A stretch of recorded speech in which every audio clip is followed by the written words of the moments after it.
자, 반갑습니다.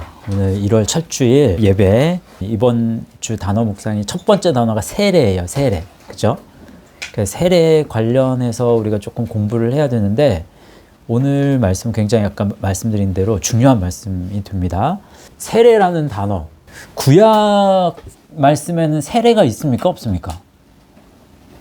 있어요? 없어요? 구약 시대에는 세례가 없어요. 세례가 없어요. 네. 그래서 세례가 거행된 거는 세례 요한 때 거행되기 시작된 거예요. 그러면 세례의 의미를 담고 있는 것이 구약 시대에는 뭐였어요? 정결 예식 같아요. 할례예요. 할례. 예. 왜 할례가 세례로 이제 변화가 되었는지에 대한 걸 이거 확인을 이따 할 거예요. 근데 일단은 요 할례라는 의미가 요 세례하고 굉장히 의미적으로 같아요. 같으면서도 뭐가 다른지를 우리가 이제 살펴볼 텐데, 그러니까 우리가 세례를 공부하기 위해서는 할례를 먼저 봐야 되는 거예요. 그래서 그러면 이제 질문. 구약 시대에서 할례를 제일 처음 받은 인물이 누굴까요? 네, 아브라함. 맞아요? 아브라함. 맞아요. 아브라함이에요. 아브라함이 할례와 관련된 요 말씀을 살펴보면 창세기 17장 1절 말씀이 거기 이제 나옵니다. 한번 읽어봅시다. 시작.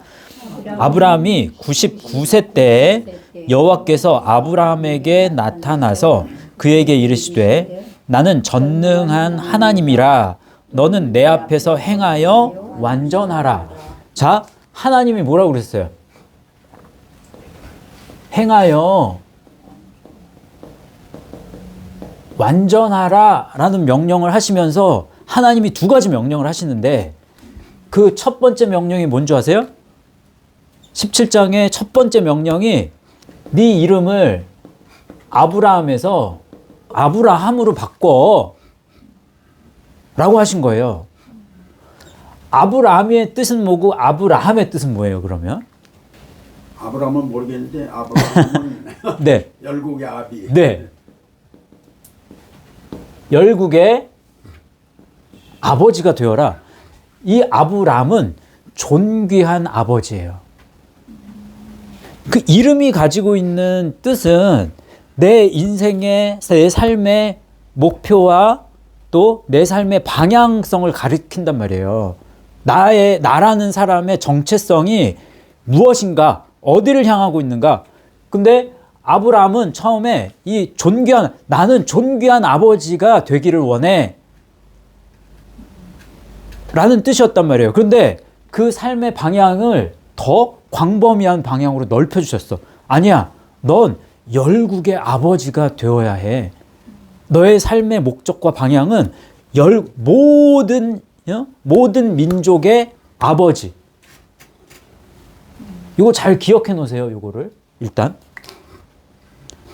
이게 동시다발적으로 두 가지 명령이 시차를 이렇게 띄엄띄엄이 아니라 거의 동시에 이게 이루어진 건데, 그게 첫 번째. 두 번째 명령이 뭐예요? 너는 너와 내 집이 모든 남자 할례를 행해. 그럼 여기서 이제 질문이 나오는 거예요. 너는 행하여 완전하라 라는 의미가, 성경에서는요, 구약이든 신약이든 행하여 완전하게 되어라 그러면 의롭게 된다는 말이에요. 의롭게 됨을 의미합니다. 완전하게 된다는 건 사람 스스로 완전해지는 게 아니잖아. 사람이 완전하고 싶다고 완전한 게 아니에요. 완전한 사람 없어, 사실. 그런데 의롭다함을 받는 거야, 지금. 완전해진다는 건. 그러면 의롭게 된다라는 건 한 단어로 뭐예요, 그게?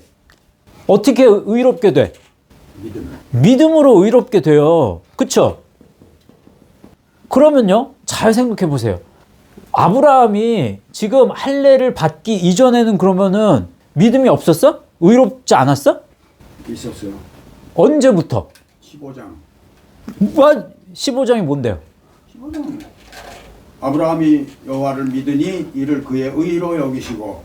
15장에도 나와요. 그쵸? 그러니까 요 말씀은 17장이고, 그 전에 15장에 이미 그 말씀이 있고, 그것도 있네?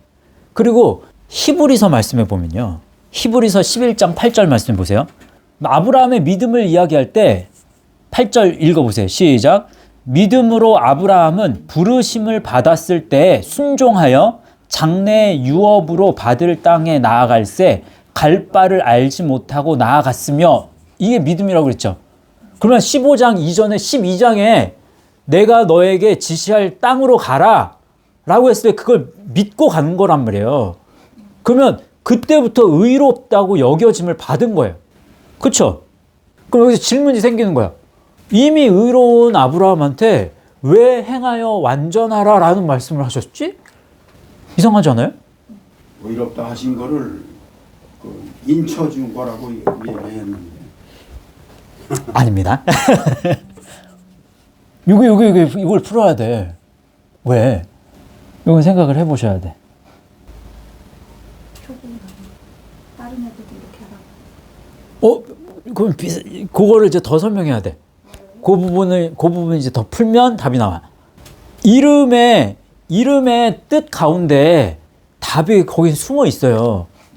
아브라함의 자손들은 모두 똑같은 일을 행하여서 완전해지라는 거예요. 그렇죠. 자, 열국의 아버지라는 뜻은 모든 민족의 아버지라는 말이죠.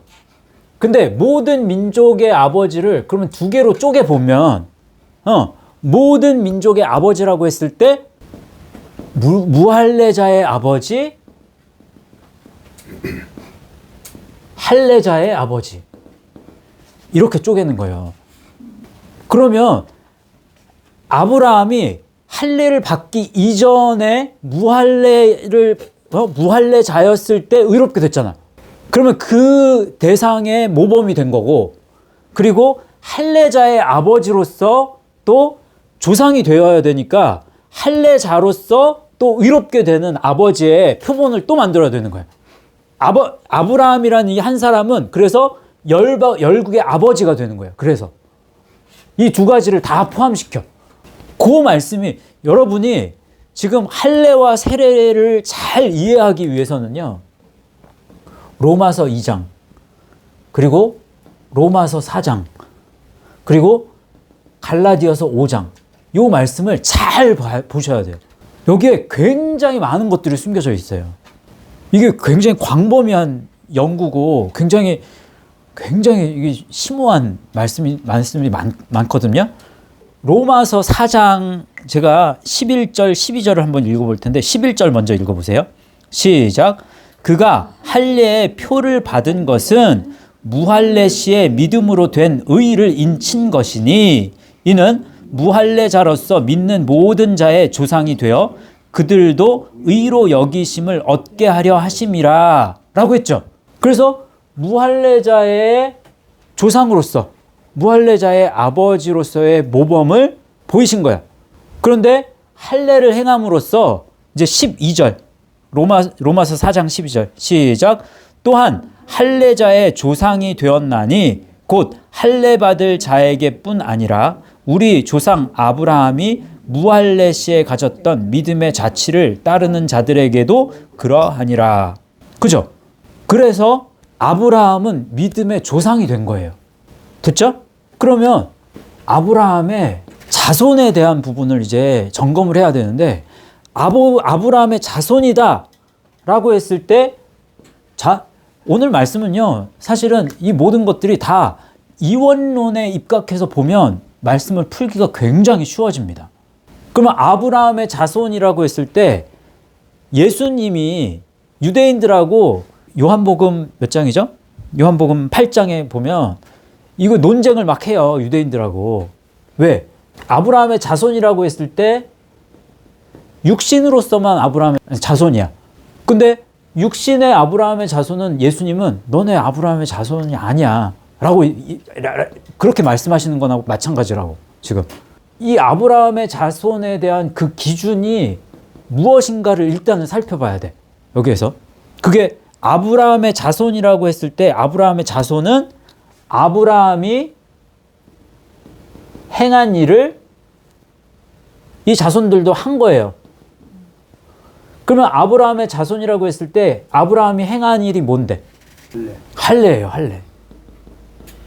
그러면 요한복음 8장 37절 말씀 한번 읽어보세요. 시작. 나도 너희가 아브라함의 자손인 줄 아노라. 그러나 내 말이 너희 안에 있을 곳이 없으므로 나를 죽이려 하는도다 라고 했죠. 그럼 이 말만 보면 그냥 너희들 아브라함의 자손 맞아 라고 얘기하는 것 같지만 육신으로서는 맞아. 육신의 할례를 너희들은 행했어. 그러니까 아브라함의 자손, 육신적으로는 아브라함의 자손이 맞아. 그런데 8장 39절에서 40절 말씀 또 읽어보세요. 시작. 이르되 우리 아버지는 아브라함이라 하니 예수께서 이르시되 너희가 아브라함의 자손이면 아브라함이 행한 일들을 할 것이거늘 지금 하나님께 들은 진리를 너희에게 말한 사람인 나를 죽이려 하는도다. 아브라함은 이렇게 하지 아니하였느니라. 그러니까 결국에는 아브라함은 나에 대해서 그렇게 하지 않았어. 그런데 너희들은 날 죽이려 하잖아. 그러니까 너희들은 아브라함의 자손이라는 거예요? 아니라는 거예요? 그래서 이 말씀 뒤에 말씀 보면 너희의 아비는 누구라고 그래요? 마귀라고 그래요. 너희는 마귀의 자식이야 라고 얘기를 합니다. 너희는 아브라함의 자식이 아니야 라고 얘기를 해요. 아브라함의 할례가 육신의 할례로 끝날 수도 있고 그것이 아브라함의 할례가 영의 할례가 될 수도 있다 라고 얘기하는 거란 말이에요. 그러면 아브라함의 자손, 아브라함의 할례가 영의 할례가 된다면 그럼 뭐가 다른 거예요? 이쪽은 너희는 의롭다함을 받지 않았어. 여기는 너희는 의롭다함을 받았어. 그리고 또 중요한 게 여기 있는데 내 말이 너희 안에 있을 곳이 여기는 없어. 내 말이 너희 안에 있을 곳이 있어. 다시 말하면 예수 그리스도의 말씀을 받을 만한 공간이 너희 안에 지금 있어. 왜 이렇게 표현했을까요? 예수 그리스도의 말씀을 받을 만한 공간이 너희 안에 있어. 왜 이렇게 표현했을까? 이게 되게 중요한 요 시점이에요. 요게. 자, 율법이라고 하는 것에 율법이라고 하는 것의 가장 끝은 율법에 있어서 율법의 가장 중요한 필요는 뭐예요? 죄를 깨닫게 하는 것. 죄를 깨닫게 하는 거. 그리고 또 그거보다 더 중요한 거 있어요. 다 행하야죠. 율법은 누구에게 이끌어가는 몽학 선생, 예수 그리스도에게. 그리스도께로 인도하는 몽학 선생이라고 초등 교사란 말이에요. 그게 그 말은 다시 말하면 율법을 내가 정말 진정성을 가지고 구약의 말씀을 진정성을 가지고 만약에 이거를 막 받아들였어. 그러면 그 안에 말씀을 담을 공간이 생겼다라는 얘기예요. 아직 그 말씀이 채워진 건 아니지. 말씀이 채워진 거 그리스도로 채워진 건 아니지만 그리스도를 채울 수 있는 공간이 마련이 된 거야. 그걸 다시 말하면 그러면 말씀을 요거는 예수 그리스도께서 오시기 이전의 사람들은 말씀을 담을 수는 없어. 그렇지만 담을 수 있는 공간이 생긴 것까지는 그게 의로운 거예요. 구약시대 인물들에게는. 그러면 요 말은 다시 말하면 이 말을 다시 표현하면 뭐라고 표현할 수 있다? 그리스도가 필요하구나. 그거를 구속자가 필요하구나. 그걸 뭐라고 해서 성경에서 아브라함은 요한복음 8장 56절의 말씀이에요. 그게 거기 적혀 있나요? 요한복음 8장 56절? 안 적혀 있나요?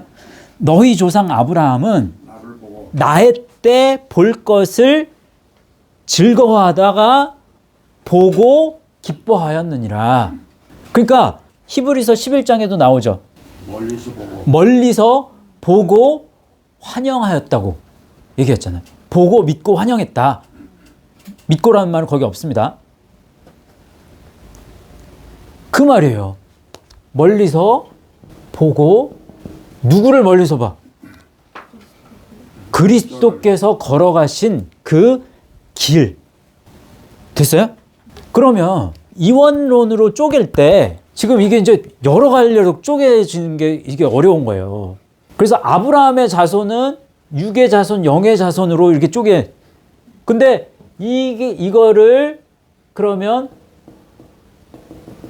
구약의 할례에 들어가요, 이게. 그러면 구약의 할례가 있으면 신약적인 할례가 있겠죠. 다시 말하면 아브라함의 할례가 있는 반면에 신약으로 넘어가면 누구의 할례로 넘어갈까요, 그러면? 누구의 할례? 그리스도의 할례. 그러면 성경에 그리스도의 할례라는 단어가 있을까요? 제가 이거 알고 찾은 게 아니라 이걸 공부를 하다가 분명히 구약의 할례는 아브라함의 할례란 말이에요. 그럼 아브라함의 할례는 이렇게 쪼개져. 그러면 분명히 신약의 할례는 그리스도의 할례인데 그리스도의 할례가 있는가 봤더니 있어요. 골로새서 말씀에. 이게 너무 신기한 거야. 골로새서 2장 11절 말씀 보세요. 시작. 또 그 안에서 너희가 손으로 하지 아니한 할례를 받았으니 곧 육의 몸을 벗는 것이요 그리스도의 할례니라. 그리스도의 할례 나오죠. 그러면 구약의 할례는 뭐냐? 손으로 한 할례야. 육신의 할례야. 육의 것을 제한다고. 육의 것을 제해. 그런데 여기에 그리스도의 할례에 대한 걸 이야기할 때요. 이거는 손으로 한 할례가 아니야. 그리고 육의 몸을 벗는 할례야. 이거는 육의 것을 자르는 할례고 이거는 육의 몸을 벗는 할례. 이게 뭐가 다를까요? 이 육은 요건 뭘로 나타낼까요? 사륵스. 몸은요? 소마. 소마는 늘 장로님이 진짜 잘 맞춰. 이게 소마예요, 소마. 소마는 뭐다? 구원을 전제로 한 몸 또는 시체. 이 사륵스를 이거 보세요. 다른 종교에는 요게 빠진 상태에서 요거를 그러니까 육을 벗는 할례가 육신의 것을 규제하고 육신을 뭔가를 고행을 하고 수행을 해서 내가 뭔가를 버리는 행위를 하는 건 다른 종교에도 다 있단 말이에요. 그런데 육의 몸을 벗는 건 아니야, 이거는. 구원을 전제로 해서 뭔가를 내가 잘라내는 행위를 하는 것과 그냥 잘라내는 건 다르다는 얘기예요. 이 벗다라는 말이 디오에 아포, 에크, 요게 합쳐져서 된 말이에요. 그래서 아페크듀시스라는 말이 탈피, 벗음 이런 얘기인데 이게 무슨 말이냐면요. 디오가 스며든다는 얘기예요. 근데 스며들어 있는 거를 완전히 다 아포와 에크가 한 거는 철저한 분리야. 철저한 분리. 그러면 내 안에 스며들어 있는 걸 철저하게 다 빼내는 거야. 이거는. 왜? 육의 것으로는 구원을 받을 수 있어, 없어. 육신을, 이 사륵스로는 1%도 구원을, 그 사륵스를 통해서는 1%도 구원을 받을 수 있는 게 없어. 그러니까 이거를 전부 다 철저하게 이거를 빼내야 되는 거예요. 그래서 이거는 다시 태어나는 거나 마찬가지인 거예요. 그리스도로 다시 태어나는 거야, 그거는. 그러면, 잘 보세요. 그리스도의 할례는 뭘 뜻할까요? 다른 말로 표현하면 그리스도의 할례는 뭐다? 거듭남이 뭐예요? 다시 말로. 그게 거듭남이라는 게 뭐야? 또 다른 말로 그 거듭남이라는 말이 또 다른 말로 뭐야? 그게 성령으로 불과 성령으로 할때 세례. 그게 세례예요, 집사님. 그러면 그리스도의 할례가 골로새서 2장 11절에 있었죠. 제가요, 이게 말씀 알고 한 게 아니라 그리스도 할례는 이거 세례를 말하는데 그럼 12절에 세례가 있을까? 그 12절을 봤어. 그랬더니 세례가 있어요, 없어요? 이게 너무 신기한 거야, 난. 그러면 너희가 세례로 그리스도와 함께 장사되고 또 죽은 자들 가운데서 그를 일으키신 하나님의 역사를 믿음으로 말미암아 그 안에서 함께 일으키심을 받았느니라. 이렇게 얘기한다고요. 아, 신기하지 않아요? 이거 진짜? 그러면 세례를 지금 설명해 주고 있는데 자, 세례는 요것만이 세례가 아니라고 얘기를 지금 우리는 계속 하고 있잖아요. 물로 세례를 받는 거 요것만이 세례가 아니라고 얘기한단 말이에요. 그러면 뭐가 세례야? 이 전체가 세례인데 물을 통해서 씻음을 통해서 그리스도의 할례는 세례인데 이 세례는 다시 말하면 뭐라고 그래요 지금? 그리스도와 함께 장사되고 또 죽은 자들 가운데서 그를 일으키신 하나님의 역사를 믿음으로. 그러면 십자가의 죽음과 부활까지다. 세례, 밥티스마라고 하는 건 밥티조에서 온 거고 밥티조는 밥토에서 왔단 말이에요. 밥토, 몸의 일부를 담그는 거예요. 적시다, 담그다, 그 다음에 물들이다, 그리고 흐르는 물로 완전히 덮어버리는 거예요. 그러면 이 세례라고 하는 거에는 여기에는 물이 들어가. 물로 계속 뭔가를 잠그고 적시고 스며들게 해야 돼. 그죠? 그걸 통해서 그 물을 통해서 그 물이 어디까지? 여기까지. 그죠? 그래서 베드로 사도는 이 세례라는 것을 뭐라고 표현을 하느냐? 베드로전서 3장 21절 말씀을 보세요. 물은 예수 그리스도께서 부활하심으로 말미암아 이제 너희를 구원하는 표다라고 했죠. 구원의 표야. 구원의 표니 곧 세례라. 이는 육체의 더러운 것을 제하여 버림이 아니요라고 했죠. 그러면 자, 물은 육체의 더러운 것을 제하여 버린다는 건 여기까지를 이야기해요. 요게 다가 아니야. 세례는 요게 다가 아니야. 요게 다라고 생각하고 살아가는 사람이 너무 많단 말이에요. 세례를 잘못 지금 생각하는 사람이 많아. 물 세례가 다가 아니야. 세례는 물 세례는 뭐가 물 세례냐? 하나님을 향한 선한 양심의 간군이라라고 했어요. 그러면 하나님을 향한 데오스, 향한 에이스. 그러면 하나님께로 나아가는 그 과정. 선한 양심. 사람은 선해요, 안 선해요? 안 선해. 양심도 선하지 않아. 그렇지만 선한 양심은 여기에서만 찾을 수 있단 말이에요.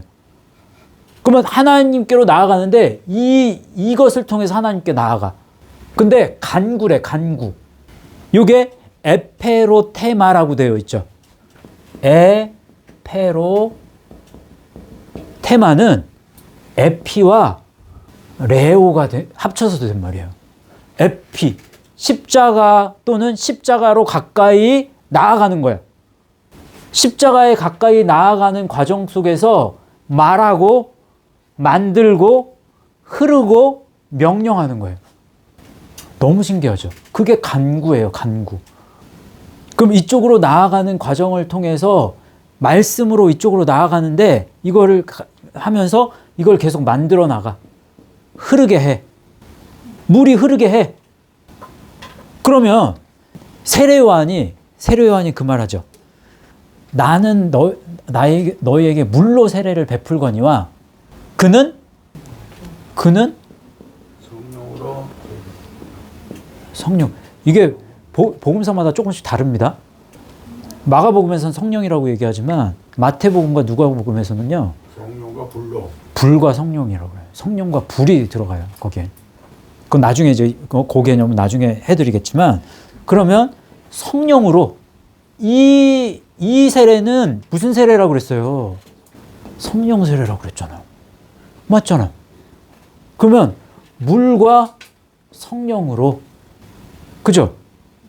그리고 성령이라고 얘기하지만 성령이 이건 다 역사하시는 거야.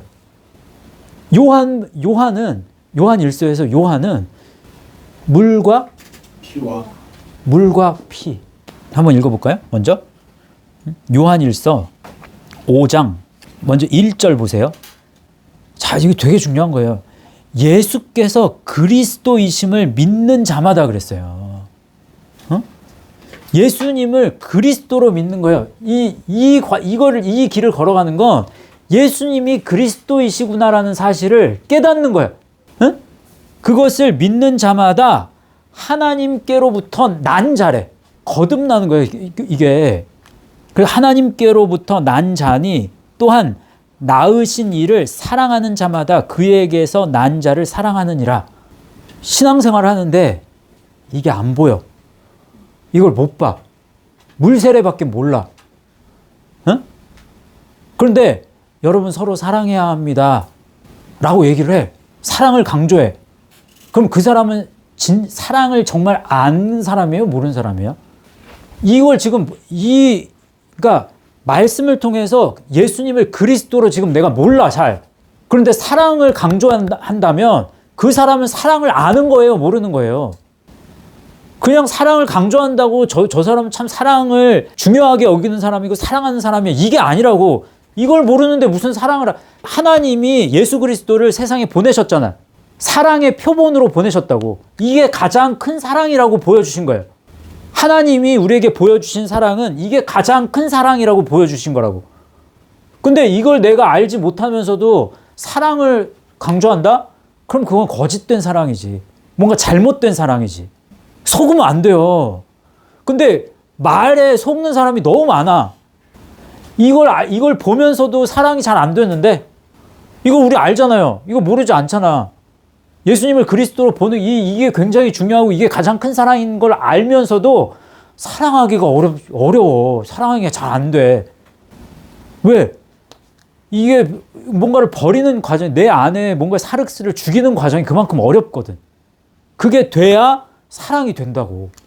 내가 그게 돼야 그리스도를 따르는 사랑이 되고 그 사랑이 늘어날수록 누군가를 사랑할 수 있는 마음이 거기서 생기는 거라고. 이게 안 되니까 사랑을 못 하는 거예요. 지금 그 말씀이에요, 이 말씀이. 그래서 무릇 하나님께로부터 난 자마다 세상을 이기느니라. 세상을 이기는 승리는 이것이니 우리의 믿음은 다른 게 믿음이 아닙니다. 말씀으로 그리스도의 길을 가는 게 믿음이에요.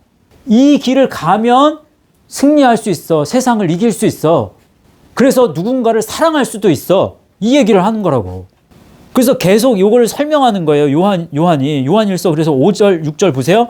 예수께서 하나님의 아들이심을 믿는 자가 아니면 세상을 이기는 자가 누구냐? 이는 물과 피로 임하신 이시니, 물로만이 아니에요. 물과 피로 임하신 이시니 곧 예수 그리스도시라. 물로만 아니요 물과 피로 임하셨고 증언하는 이는 성령이시니 성령은 진리니라. 그래서 물과 피와 성령인 거예요. 이걸 가리켜요.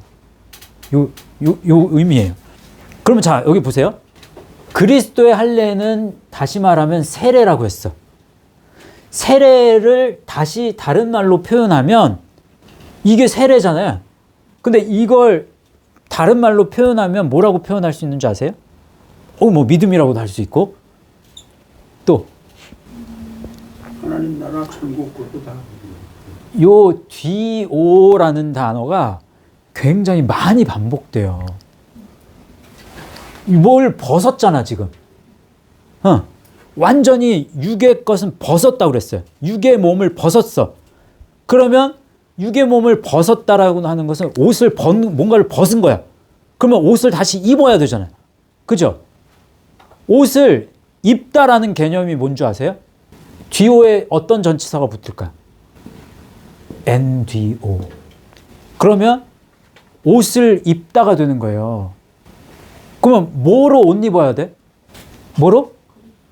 그리스도로 옷 입어야지. 그죠?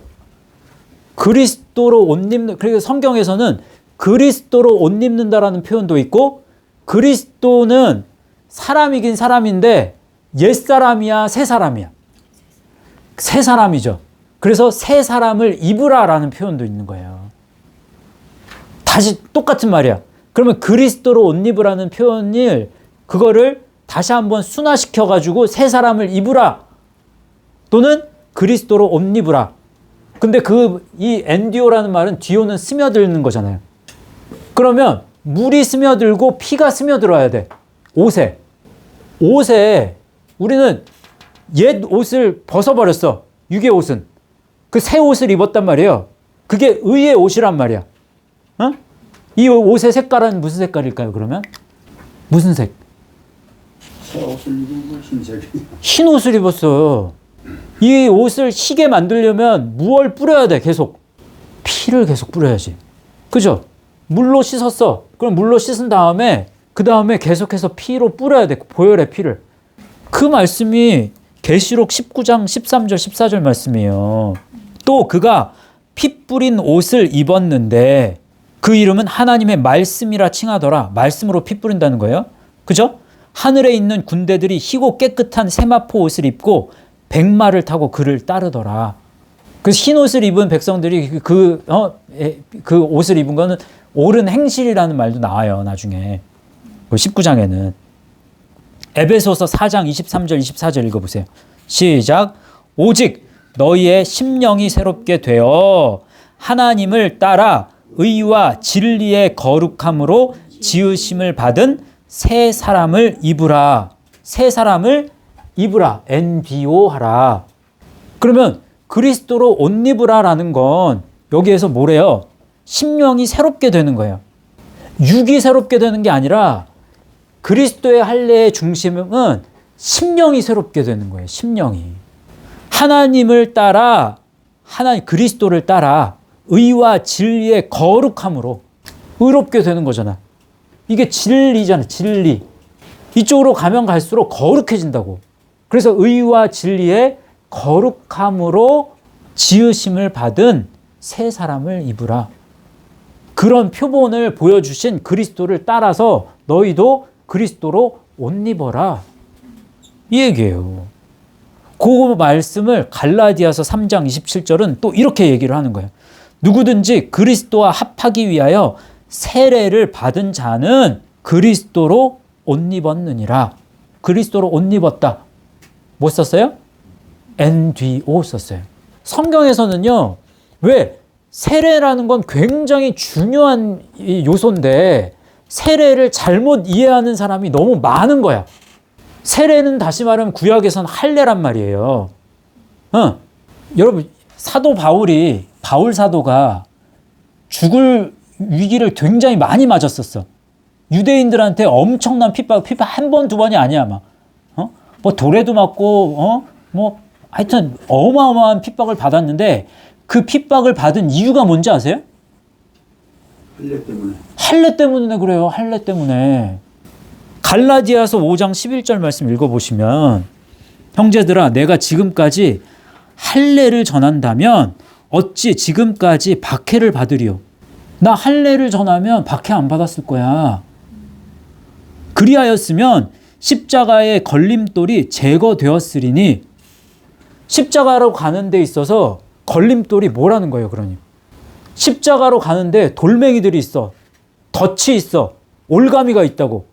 그래서 이 길을 못 가게 만들어. 뭐가? 할례가. 근데 이 할례라고 하는 것을 다른 말로 표현하면 그 할례는 다시 말하면 뭐다? 세례라고. 율법이다. 4절 말씀을 읽어보세요. 갈라디아서 5장 4절 말씀. 그 앞에 이미 나와 있어. 율법 안에서 의롭다함을 얻으려 하는 너희는 그리스도에게서 끊어지고 은혜에서 떨어진 자로다 라고 얘기하죠.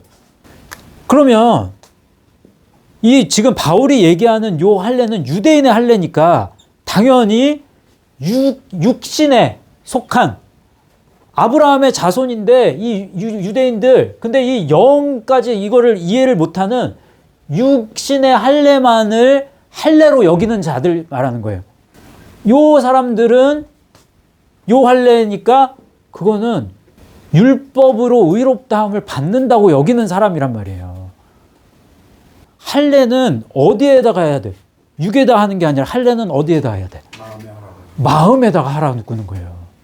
그걸 이해하면 예수님의 말씀이 더 깊이 이해가 되는 거예요. 그러면 구약 성경에서는 십계명을 주면서 육신의 것을 범하지 않으면 죄가 아니라고 얘기해. 그래서 간음하지 말라. 나 간음 안 했는데요? 근데 예수님은 뭐라고 그래? 여인을 보고 음욕을 품는 자마다 이미 간음했다고 그러잖아요. 마음을 건드리신단 말이에요. 마음의 할례를 하지 않으면 그건 잘못된 거야. 그건 나의 율법이 아니야. 그래서 그리스도의 할례는 마음 안에 말씀으로 씻는 거예요. 마음을. 그리스도의 보혈로 마음을 씻는 거예요. 그럼 정리를 하면 지금 우리가 할례와 세례와 율법을 지금 같이 봤단 말이에요. 그럼 할례에는 구약의 할례가 있고 신약의 할례가 있죠. 근데 이 구약의 할례는 또 어떤 할례와 어떤 할례로 나눌 수 있어요? 구약의 할례는 다시 말하면 아브라함의 할례가 있는데 이 아브라함의 할례는 그냥 육신의 할례만 있는 게 있고 그리고 마음으로 영으로 받아들이는 그러면 요 할례는 어디까지 나아가는 거예요? 예수 그리스도의 말씀을 받을 만한 공간이 그 마음 안에 생기는 데까지 나아가는 거죠. 그게 구약의 할례예요. 그러면 신약의 할례는? 신약의 할례는 그리스도의 할례가 되는 거예요. 그러면 세례는? 세례도 구약의 할례만큼의 역할밖에 못하는 세례가 있는 거예요. 그게 뭐야? 물세례밖에 몰라. 물세례 지금도 마찬가지예요. 물세례만큼만 아는 신앙으로는 그러면 그게 문제가 있는 거예요. 나는 물세례만 가지고 신앙생활 하는 거 아닌데요? 난 예수님이 십자가에 죽으시고 부활하신 거 난 그거 믿는데요? 믿기야 믿지. 근데 그 길로 가질 않는데? 말씀으로 계속 옷을 빨고 빠는 걸 모르는데? 내 지금 현재 수준도 모른단 말이에요. 말씀을 통해서 내 자신의 위치가 어디에 있는지 사람들이 몰라. 물세례가 있고 또 물과 피와 성령을 통한 세례가 있다. 그죠? 그 다음에 율법은요? 율법은 육신의 법으로 지키는 법이 있고 율법이 있고 반면에 마음판에 새기는 율법. 이 율법은 새로운 언약. 새로운 언약은 다시 말하면 예수 그리스도의 입에서 나온 말씀. 그리스도의 말씀. 이해하셨어요? 여기까지? 그래서 고린도전서 7장 18절 19절 한번 읽어보세요. 이제 결론 맺을 건데 할례자로서 부르심을 받은 자가 있느냐 무할례자가 되지 말며 무할례자로 부르심을 받은 자가 있느냐 할례를 받지 말라. 할례를 받는 것도 아무것도 아니요 할례를 받지 아니하는 것도 아무것도 아니로되 오직 하나님의 계명을 지킬 따름이니라 이렇게 얘기하죠. 왜 여기서 그리스도의 계명이라고 하는 게 더 맞는데 왜 그리스도의 계명이라고 안 하고 하나님의 계명을 지킬 따름이니라 라고 했을까요? 왜? 이거 잘 보세요. 우리가 처음부터 이 길을 갔어요? 아니죠. 우리도 이 물세례도 큰 길에 속한다고 그랬잖아요. 이거 물세례 과정 이것도 하나님의 계명은 계명이에요. 이걸 잘 지키는 이걸 진정성 있는 마음으로 이 하나님의 계명 율법이라도 일지라도 이 하나님의 계명 이것도 하나님의 계명이고 이것도 하나님의 계명인 거야. 이 하나님의 계명은 이쪽으로 가기 위한 전초 작업으로서의 계명이니까 이것도 중요하긴 해. 근데 문제는 이게 다라고 생각하니까 그게 문제인 거예요. 이걸 진정성 있게 받아들이는 사람이라면 그러면 이걸 보는 순간이 있겠죠.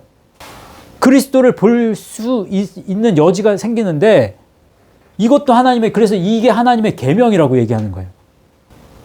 그러기 위해서는 이 여기에 속한 사람들에게 여기에 속한 사람들이 이 율법이 할례가 요 할례가 될 수 있도록 아브라함의 할례가 그래서 말씀을 받을 만한 공간이 점점 생겨야 그리스도의 말씀이 왔을 때 임할 때 그걸 받아들인다고. 그러니까 육신적인 할례, 육신적인 무할례 이거는 중요한 게 아니야. 하나님의 계명을 지키는 것이 중요한 거야. 그런 얘기를 하는 거예요. 로마서 2장 25절, 26절, 29절 시작. 율법을 행하면 할례가 유익하나 만일 율법을 범하면 내 할례는 무할례가 되느니라. 그런즉 무할례자가 율법의 규례를 지키면 그 무할례를 할례와 같이 여길 것이 아니냐. 오직 이면적 유대인이 유대인이며 할례는 마음에 할지니 영에 있고 율법 조문에 있지 아니한 것이라. 그 칭찬이 사람에게서가 아니요 다만 하나님에게서니라. 여기 이 로마서 2장의 요 말씀 속에서 유대인이 두 가지 유대인이 있는데 표면적 유대인이 아니라고 얘기해요. 겉으로 드러나는 유대인이 아니다. 그러니까 육신의 할례만 받았다고 해서 그 육신의 할례를 받은 유대인이 아니야. 이면적 유대인이야. 이면적 내부에 감추어진 이런 의미거든요. 그래서 마음의 말씀을 새기는 거, 마음의 할례를 하는 사람이 그 사람이 이면적인 유대인이야. 진짜 유대인이야. 근데 마음에다가 할례를 받는 건 율법 조문으로는 할 수 없어. 율법으로는 마음에다가 새길 수가 없어. 뭐로만 새길 수 있어? 영으로만 새길 수 있는 거예요. 영. 우리 마음을 새길 만한 거는 영밖에는 없다고요. 영. 근데 뭐가 영이에요? 내가 한 말이 곧 영이요 생명이다 라고 얘기했잖아요. 예수님이. 내가 한 말이 곧 영이요 생명이야. 예수님의 입에서 나온 말씀이 곧 영이요 생명인 거예요. 말씀이 영이에요. 그래서 새 언약의 말씀이 영이다. 이 말씀은 새 언약이잖아요. 그래서 고린도 후서 말씀에 이런 말씀이 있는 거예요. 고린도 후서 3장 6절. 그가 또한 우리를 새 언약의 일꾼 되기에 만족하게 하셨으니. 그러면 너희들 일꾼이 돼야 되는데 옛 언약으로서 일하는 일꾼이 되지 말고 새 언약의 말씀으로 일하는 일꾼이 되어야 돼. 그래서 새 언약의 일꾼 되기에 만족하게 하셨으니 라고 한 거예요. 율법 조문으로 율법으로는 절대로 이 길을 갈 수가 없어. 새 언약밖에는 안 돼. 새 언약은 다시 말하면 영이야, 영. 그래서 오직 영으로 함이니 율법 조문은 죽이는 것이요 영은 살리는 것이다. 영이요 생명이 뭐가? 말씀이. 어떤 분 만나면요, 저한테 난 10시간 기도해야 돼. 그럼 너 나처럼 기도해야 돼. 근데 그 사람의 중심은 이게 율법이야. 그게 10시간 기도하는 게 율법이 됐어. 그러면 그게 자기 의가 된 거예요. 나는 성경 80독 했어. 나 성경 100독 했어. 그게 자기 의가. 성경을 많이 읽는 게 자기 의가 됐다? 그럼 그건 율법화 된 거예요. 이쪽에 빠지잖아요. 이쪽으로 못 가고 이쪽에 빠지면 이쪽에 빠진 사람들을 할례파라고 얘기를 합니다. 할례파. 그러면 할례파의 이 특징들이 이제 분리주의자, 정죄하고 분리하고 막 이렇게 돼버린단 말이에요. 그렇게 되면 가장 크게 나타나는 현상 중에 하나가 뭐냐면 가정을 파괴시켜버려요. 현대 사회 속에서 가정이 굉장히 많이 파괴가 되잖아요. 난 몰랐어. 근데 가정이 파괴되는 주 요인을 뽑으라고 한다면 우리 믿는 그리스도인으로서 이 길을 제대로 걷는 자가 없다? 그럼 가정이 파괴되는 거예요. 그 말씀이 여기 있어요. 디도서 1장 10절 11절 말씀 보세요. 보세요. 불순하고 헛된 말을 하며 속이는 자가 많은 중 할례파 가운데 특히 그러하니라고 하죠. 하나님을 이야기하는데 하나님을 그리스도로 못 봐. 그리스도를 못 보는 여기에 갇혀 있는 사람 할례파란 말이에요. 근데 이 할례파의 특징이 뭐래요? 불순종하고 헛된 말을, 쓸데없는 말, 헛된 말, 속이는 자가 그렇게 많은 거예요. 거짓되고 이중된 사람이 많은 거예요. 그들의 입을 좀 막으래요. 그들의 입을 막을 것이라. 이런 자들이 더러운 이득을 취하려고 마땅하지 아니한 것을 가르친대. 왜? 여기에서 말씀의 핵심은 그리스도의 길을 따르는 게 핵심이야.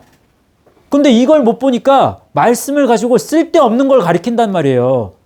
그래서 더러운 이득을 취하려. 말씀을 통해서 더러운 이득을 취하려고 하는 거예요. 마땅하지 아니한 것을 가르친대요. 그 결과로 나타난 게 뭐예요? 가정들을 온통 무너뜨리는도다. 홀로스, 온통이에요. 가정들을 전부 파괴해버린다는 거예요. 그 가정이라고 하는 거 오이코스는 가정도 돼요. 교회도 돼요. 나라도 돼요.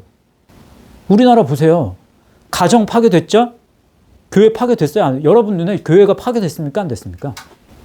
그러면 나라는요? 왜? 여기에 갇혀있는 사람이 너무 많아. 그 결과로 지금 나타나는 걸 우리는 보는 거예요. 자, 여기까지. 이게 오늘 진짜 이게 굉장히 어려운 말씀이기도 하고 굉장히 심오한 말씀이기도 하고 그렇지만 또 굉장히 중요한 말씀이기도 하고 그래서 예수 그리스도의 말씀을 가지고 그 말씀을 어디에다가 새겨야 되느냐, 어디에다가 새겨야 내가 의의 옷을 입는 거냐, 어디에다가? 마음에다가 새겨야 되는 거예요. 그러면 그 마음에다가 새기는 거는 내 이제 육의 소욕을 그러면 이제 제거할 수 있는 힘이 생기는 거예요. 근데 그게 잘 안 돼. 육의 소욕을 제거하기가 너무 어려워. 왜? 육신의 소욕이 자꾸 불쑥불쑥 튀어나온단 말이에요. 그럼 그때마다 말씀으로 그거를 이겨내야 돼. 그래서 말씀으로 이걸 죽이는 거예요. 죽이는 작업을 계속 해나가는 거예요. 자, 여기까지. 우리 이제 말씀 가지고 기도하실 때 새 언약의 말씀, 이제 예수님을 그리스도로 알아가는 은혜를 주신 것을 감사하면서 저희들 나태해지지 않게 하시고 또 방종하지 않게 하시고 그래서 힘써서 열심히 2026년 요 길 걸어 나아갈 수 있도록 도와주시옵소서. 기도하겠습니다. 하나님 감사합니다. 귀한 말씀을 깨닫게 하여 주신 것을 감사합니다. 우리에게 보여주신 예수 그리스도의 그 놀라운 사랑의 길, 그 십자가의 길을 보여주신 데에는 그만한 이유와 또 목적이 있는 줄 압니다. 우리 자신만 생각하며 이 길을 보았던 것을 용서하여 주시고 예수 그리스도를 향한 그 사랑이 2026년에는 더 깊고 더 넓어질 수 있기를 원합니다. 그래서 이 넓은 지평 속에서 그리스도에 대한 사랑이 더 늘어남을 통해서 나뿐만 아니라 내 가족들 또 내 이웃들까지도 그리스도께로 인도하는 그러한 사랑의 사도가 되어질 수 있도록 우리 예수 말씀 교회에 속한 모든 성도들 한 분 한 분을 복내려 주시기를 원합니다. 그렇게 역사하시고 또 함께하여 주실 줄 믿고 감사를 드리며 모든 말씀을 예수님의 이름으로 기도하옵나이다. 아멘.